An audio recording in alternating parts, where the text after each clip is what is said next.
friends, it's Christy. Welcome back to my channel and welcome to day 4 of my 2022 holiday card series.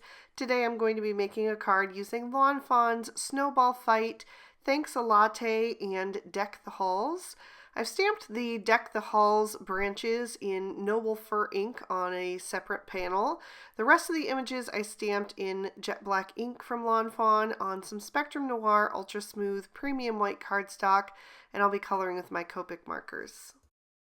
So I'm going to be coloring my mice using my toner grays today. I just felt like this combo, which is kind of in between a warm and a cool, would work really nicely with the pink and red tones that I'm going to be using later on. So for all of my mice, I'm using T0, T1, T3, and T5. So the darkest 3 shades are what I'm going to use on the majority of the body. So I'm starting with that T5 first and laying in my shadows up under their little hats, on the undersides of their arms, down the backs of their bodies, the edges of their ears, and then blending all of that out with the T3. And I decided to just tackle all 3 at once rather than just switching between markers over and over, because they're all really small images, so it's just quick and easy to do. So I'm going to blend everything out with the T3, like I said, just making sure to catch the edge of the T5, break up that color so I don't get any harsh lines, and then I'll come in with the T1, and like I said, I'm going to fill in most of the body with the T1. I'll leave a little bit of space on the face and on the belly for the T0. So again, I just wanted to apologize for my voice. I'm sure you can probably tell that I'm still a bit under the weather. I'm filming some of these videos a little bit out of order as their deadlines come up. So you may hear me sound better in some and then worse in others. But anyway, as I'm doing this one, I'm still fairly sick, unfortunately. But it's just a bad cold. It definitely could be worse, so I can't complain too much. I'm going to move on to some pinks. I'm going to use R11 and R20 to color in their noses and the insides of their ears and give these guys some rosy cheeks. So I just started with the R20 and then used the R11 on the ear and cheek area to blend that out.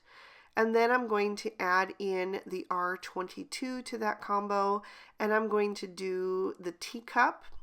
So I'm starting with the R22 on each side, so I'll have a nice shine mark in the center because it's a round object. So just laying in those shadows on the outside edges and then pulling that color toward the center. So you can see I'm using like a flicking motion to just break up the edge of the previous shade and pull that color in, and then also doing it on the handle and on the back side of the mug where you can see the lip showing. I'll use the R11 to fill in the center, and then I did go over that a second time off screen to smooth out the blend because it was pretty rough the first time around. Then I'm going to move on to a new combo. I wanted to do a red, but more of like a cranberry red. So I'm using R35, R37, and R39. And I'm going to do the coffee mug. And I'm coloring it pretty much the same as I did with the teacup. Just putting that darkest shade, the R39, on the left and the right equally, using those flicking motions. And then coming in with the mid-tone, and you can see I'm overlapping the edge of the R39 with the R37, not going over the entire thing, but just the edge to pull that darkest color into the mid-tone. And then I'll do the same when I get to the highlight shade, which is the R35. Again, just flicking over the edge and pulling that mid-tone into the highlight, and then going over that until it's nice and smooth. And I am going to do a second layer on that one off screen as well, although this blend was much better than the first one, than the teacup. Then I'm going to move on to the drink inside. So for the one in the coffee mug, it's going to be a hot chocolate, maybe like a dark hot chocolate, which is my personal favorite. I love dark chocolate. So I'm using E23, E25, and E27 for that. Just carefully coloring around those marshmallows. I want those to stay nice and light, but adding a little bit of shadow underneath them, and then also coming in from the edges of the mug. Just filling everything in as I get to the center part. That's where I want to keep things nice and light. And then just so they don't look exactly the same, I'm going to make the drink inside the teacup slightly lighter by taking away the darkest shade and adding in a lighter one using the E21 now for the highlight. So maybe this is just like a regular hot chocolate or even like a caramel hot chocolate or something like that. And I did do a second layer on that as well because the E21 kind of pushed the darker colors out of the way. Then for the marshmallows, I'm going to use E000 and E00. And I will do that for all of them and leave the rest of the marshmallow white so that it still looks, white, but it's almost like a vanilla flavor, with that soft cream cast. I'm going to do that for the little meringues as well. And then I'm going to eventually do it for the white stripes on the candy canes too. I just decided to keep all of the whites consistent in this same creamy color palette. So for all of those, I started with the E00, and then I'm going to blend out with the E000, just like I did on all the other objects, and then just leave the highlight white. And if you need to kind of transition it, you could go in with some colorless blender, but it pretty much dries back with a smooth transition. So these shades, you don't necessarily have to do that. For the red stripes on the candy canes, I wanted to do something slightly different than the mug. So it's going to be a little bit of a brighter red. I'm using R24, R29, and R39. So the R39 was the darkest for the mug and the candy canes. So it will be a similar shade, but the R24 and R29 are just more of a brighter, almost like an orangey warm red, whereas the R30s that I used on the mug are more of a cool toned red. So it just gives it a slightly different look, which is kind of what I was going for. But if you don't have multiple red combinations, you could absolutely use the same one for both. I just wanted to differentiate between the two because I knew that the candy cane would be in front of the mug, so just to separate it out a bit. I'm also going to use this same red combo for all of the mice's hats and also the scarf on the one in the center. I just really wanted to stick to a very simple color palette, almost inspired by the candy canes, just red and pink and white and gray. So that's what I'm doing consistently across the board for this one. I am going to go back to my T0 to add a little bit of shading to the band and the pom-pom on each of the mice's hats. Then I grabbed a black Sakura Jelly Roll pen to go over the eyes of my mice. Just makes them nice and bright and shiny. And then I'm going to trim all of these images out with their matching dies. The background of this card I'm going to build using some pattern paper. So first I'm going through the Nitpicky Winter paper pad, and I kind of went back and forth between the pink and the red, but ultimately decided to go with the pink since I had less pink in the colored images, just to kind of reinforce that. And then I chose a white and gray star print from Let It Shine Starry Skies. And I trimmed those down using one of the large stitch rectangle stackables from Lawn Fawn. I'm going to glue those to a speckled eggshell card base so it just has that warm, cozy feel on the inside. So the star print is going to be the wallpaper in the background, and then this knitted print is kind of making up the tablecloth in the foreground for my mugs to sit on. So now I'm ready to start figuring out the placement of my images. I've got my mugs popped up with some foam tape, and I'll be using some additional foam tape as well, but I only know for sure those two pieces, so I went ahead and placed them there. So I can kind of use them as placeholders to slip other things behind, like these branches from Deck the Halls. So I'm kind of just making sure I have them basically where I want them to go eventually on the card, and then I'm going to start sliding in these branches behind. So I'm putting the red mug on the left and the pink one on the right, just because I liked the handles facing outward, but you could absolutely switch them if you wanted to. And then I'm doing like a little, almost like an X shape with these branches going behind them with the long ones. I cut out all different sizes so I would have plenty, but I wanted the long ones to be on the two sides, and then I'll use the shorter branches to kind of fill in some of the spaces in the center. So now that I know for sure that that's where I want my mug and teacup to go, I can go ahead and peel off the release paper and press those down into place. I also know that I want these candy canes to kind of go in front of the mugs. So I'm just kind of seeing how I want things to go, trying things out here and there, adding the branches, and I knew the branches needed to be behind the candy cane, so I could go ahead and commit to those. Most of the branches I did adhere flat to the card with the liquid glue, but the two lower long branches I did pop up with foam tape just to kind of mix it up so they don't all look the same. So now I'm going to add in the candy canes, one on the left and one on the right, just trying to get them basically at the same angle, not quite, but as much as possible. I like a lot of symmetry as I'm building my cards, so I'm going to use these little meringues to fill in the spaces. So it'll be like a candy cane, then a meringue, then the mug, and I'll do that on both the left and the right as well, again for that symmetry. And then I have a third meringue that I'm going to end up putting in the center.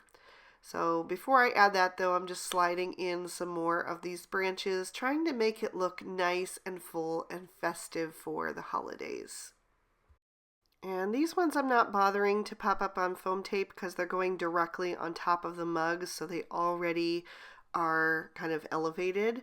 And then for the meringue, I just put a little piece of foam tape down at the bottom where the rest of it, isn't on top of the mugs. I'm going to add a few more of these branches, again trying to make almost like an X in the center there just to fill everything in. And then I'm going to start to bring in my mice. So my concept for this card was, instead of having a snowball fight, I wanted to have these mice kind of filling up these mugs with marshmallows and kind of having fun with it, tossing them around to each other and stuff. So one of these mice, who's supposed to be throwing a snowball, I'm actually going to have standing on the handle of the teacup and dropping the marshmallows into the mugs or the teacup. And then the other one that's throwing is going to be kind of tossing one of them up to him. So I'm kind of figuring out my placement. I'm not quite sure where I want them to go.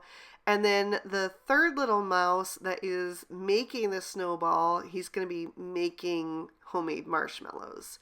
So I'm going to place this guy down, but I'm not committing to him just yet because I know I might have to shift him just a bit to get the placement, so it really looks like he's tossing one of these marshmallows up to the other mouse. So I have that little snowball that I also stamped and die cut. I'm going to add a little foam tape to the back of that and have that going up. And then right where that snowball is, I'm going to end up placing a marshmallow over top of that. And I think once I do that, that's when you really see this concept start to come together. It really does look like those little streaks and the little particles are kind of coming out from behind that marshmallow. So just trying to make it look like he's really tossing it, but not cover up too many of the elements that I've already placed down. So I did have to fiddle with it just a bit. And I ended up deciding to remove the foam tape from behind that tossed marshmallow because it was like another layer of foam tape with the mugs already being popped up. I really just wanted one layer of foam tape on the images so that it will go through the mail easily. So once I have that mouse situated, I can add the other little guy down at the bottom, and then it's just figuring out where I want the rest of these branches and marshmallows to go, just to make everything look really cozy and festive. So I'm just going to fiddle around and tuck them behind the tops of the mugs, kind of under the other meringue that's in the center. Basically, it was just a little trial and error. Whenever I come up with a card design, I always lay out my stamps on a blank piece of cardstock first to kind of figure out the placement of where everything is eventually going to go, and then I snap a photo of it. But, you know, a lot of these stamps you only have one of, like the branches, so you can't really conceptualize the entire thing. You kind of just have to take it as far as you can and then figure out the rest as you're creating. So that's kind of what this stage of the card is, just kind of figuring out where else I wanted all of these other little filler elements to go. You know, I only had one of those marshmallows that I could lay out, and I had to kind of imagine where the rest of them would go.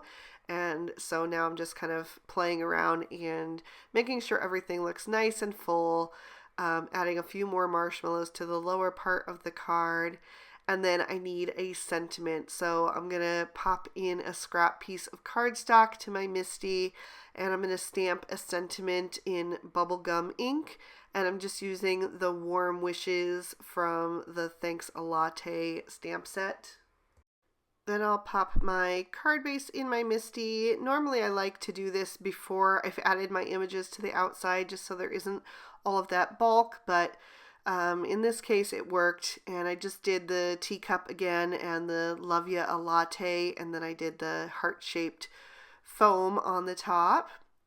So I die cut my sentiment with the Everyday Sentiment banners. I used the smallest one, and I'm going to pop that up on some foam tape in the top left corner, and then I'll just trim off any excess with my Cutter Bee scissors. And then to finish up this card, it needed a bit of sparkle, of course. So I'm adding some Stardust Stickles to all of my marshmallows. Just adding it to like the shaded part of the marshmallow so that they stay kind of white. And I also did it on the meringues, and I'm going to put it on the inner curve of the candy canes as well. I also decided to put it on my branches at the last minute, and that was probably not my best idea because this Stickles did react with that dye ink and make it start to bleed a bit. You'll notice that in the photos at the end, so I wouldn't recommend doing this step, but it is what it is. It's a handmade card, so hopefully someone will still enjoy it. I'm still really proud of this concept. I think it turned out really cute. So hopefully you guys enjoyed it too. There is a look at all of that sparkle and another peek at the inside. If you did like it, please be sure to hit that thumbs up button and subscribe. Ring that notification bell so you never miss a video. I post new ones every Monday and Friday. All of the products I use will be listed and linked for you in the description bar below in case you'd like to treat yourself to some new goodies. And if you'd like to keep watching, here is day 4 of my previous 2 years of holiday card series. You can click on either of those to check them out. I want to thank you guys so much for watching and spending your time with me today. I hope you had a good one, and I'll see you soon in another video. Bye-bye.